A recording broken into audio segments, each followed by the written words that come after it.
My name is Daniel Beavers, and I'm a recovering addict. I guess we'll start from the beginning. I was born with a drug addict mom and an alcoholic mom and dad, both.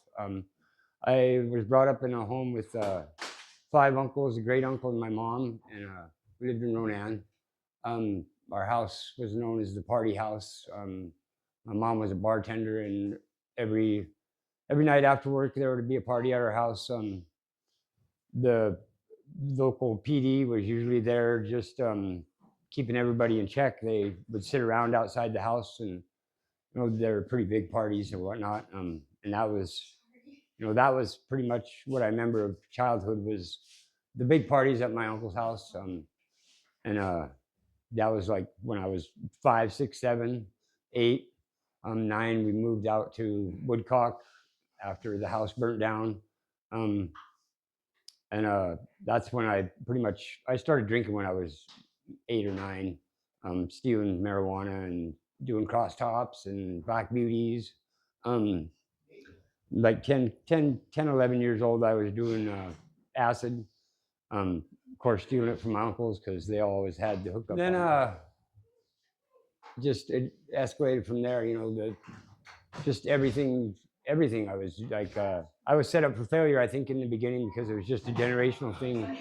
It was normal, to drink and do drugs and womanize. You'd see all kinds of things at these parties and whatnot, and so it was pretty normal for just the addict lifestyle, I guess. I never really knew any different, so that's the way I lived. So yeah, my addiction started early and carried on through early teens. And in 8th grade, my best friend OD'd on BV, and I found him in the back of a car, passed out. He was dead. He was blue, and that pretty much traumatized me at that point in time, where I didn't know what the fuck was going on, but it was really, really hard to deal with that. He was my best friend, and he fucking he drank a half a fifth of black velvet, and fucking went outside and said he was going home, and he went out and passed out in the car, and never, the next morning I found him and he's blue. And that was pretty traumatic for me. And that was like my first run-in with death, I guess you'd say. So that I never dealt with that, and I've had a problem dealing with death all my life. I don't feel it like everybody else does. My mom dying, I was medicated. My dad dying, I was medicated. All my uncles dying, I was medicated. So there's never any really grief process over people dying in my life. So death really doesn't affect me like it does everybody else, whining and crying and missing and all that. Because I guess I feel like they're with me all the time. But I had a brief lapse in there. From about 13, I got my jaw broke in 8th grade. And so I moved in with my dad in Great Falls, and got out of the drugs and alcohol, but I was still stealing pot from my dad. I would sneak into his room and steal his stash and pinch his bags or whatever. And then after that, I guess my dad got custody of my little brothers because their mom went to jail or whatever. And I watched them a lot. Got him to school, got him up, got him home, fed him, did a lot of the motherly duties, I guess you could say, because I was doing dishes and watching kids, and never really had a life, I guess, other than stealing my dad's pot and babysitting my brothers when I was a teenager. And I got into cross country and sports and stuff, and tried to have a life, I guess you could say. So I wasn't really interested because I wasn't motivated. I just wanted to smoke pot. I mean, that was like the highlight of my life. And then in 9th grade, I got a girlfriend, and she was an addict. She was in 7th grade. I was in 9th grade. We started. Her uncle dealt cocaine, and we started doing coke with him and whatnot. And I'd go stay at his house on weekends and whatnot. So that started me in cocaine and meth and whatnot, and it just kept going from there. It never did stop. I mean, it had brief intervals of not using, but the craving was always there to to find drugs, get drugs, find people that had drugs or whatnot. Um, and the parties, the high school parties, that just every weekend it was buy a couple fifths and head to a basketball game and get drunk. And I could never just have a couple. I always overdid it, blacked out, puked, made a fool of myself. Always did dumb shit, falling in fires. Um, yeah, just being a fool, I guess you could say. And then after high school, I moved back to here. Um, I My girlfriend OD'd. She became a stripper and OD'd, and then I never dealt with that either. Just moved back over here and got back into the same life, only a little bit harder because here I knew people. All my family was here, and they were all doing the same thing, and so it was easy to get drugs and alcohol, and I never had to worry about a place to stay because I always had the party house or the trap house to stay at. Um, and back then, it was different because druggies took care of druggies. They would feed their addiction so that they can keep coming back to get more or whatnot. It's a lot different now as I see, but so my addiction just got worse. And I ended up staying up too long. I wrecked a car. Woke up in the hospital with my sponsor's wife telling me, "Come on, let's go. Their drops are coming and whatnot." And I ended up going to MCDC for the first time in any kind of treatment I had. And I went through MCDC, thought I'm done, I'm good. Had that pink cloud of fucking, I got this, I got life by the balls and whatnot. And that didn't last long. I got out with an injured back, so I laid in bed for a couple months. And so I stayed clean for 2 months, and then after I got up and got moving around, I got back to work. My sponsor always put me to work. He didn't matter if I was high or not. He would drag me out of the trap house or out of bed to go to work. And he always had faith that he could get me clean, I guess you could say. He said he always told me that I was too good to be a drug addict, and that I have a lot more potential than that. And that really kind of emanated in me. It's like the seed that was planted in the beginning of my recovery was that, because I never knew anything else. But anyway, during that time, during the MCDC time and whatnot, I got out, got well, went back to using, went and hid from my sponsor, and he would still, come find me and make sure I was okay, or see if I wanted to go to work or if I was ready to give it up for a little bit. And that all through this time, from when I was a teenager, early teens on, I was getting DUIs. I got 9 DUIs already, in my life. Multiple, fucking too many to count. Possession charges, and whatnot.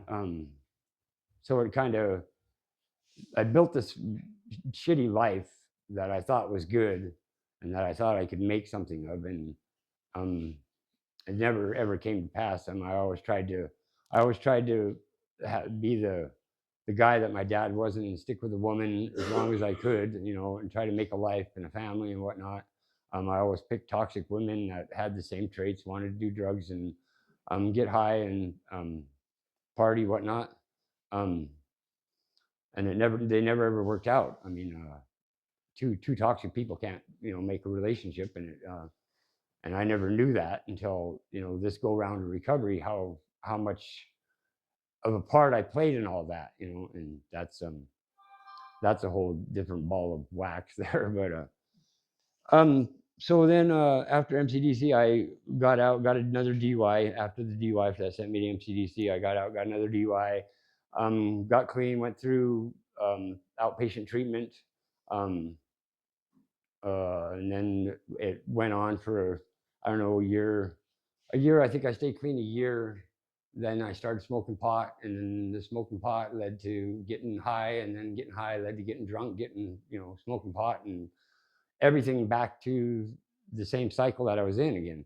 And that cycle repeated itself like 5 or 6 times in my life. And it never ever changed. And it never ever changed. And that was something I never really took a look at, I guess, until this last go round was another DUI, another toxic woman, another child, and I have a real issue with not taking care of my children. And even in my addiction, I thought I was taking care of my children when, like in your addict mind, you think you're giving your kid whatever they want and whatever they need, and it's taking care of your child when actually you're dragging them into a toxic fucking life. And I did that with my oldest daughter, and she, she's. I didn't realize how bad I fucked her up until just recently, and so then with this go round, I have I got 8 DUIs, I got multiple fucking drug charges.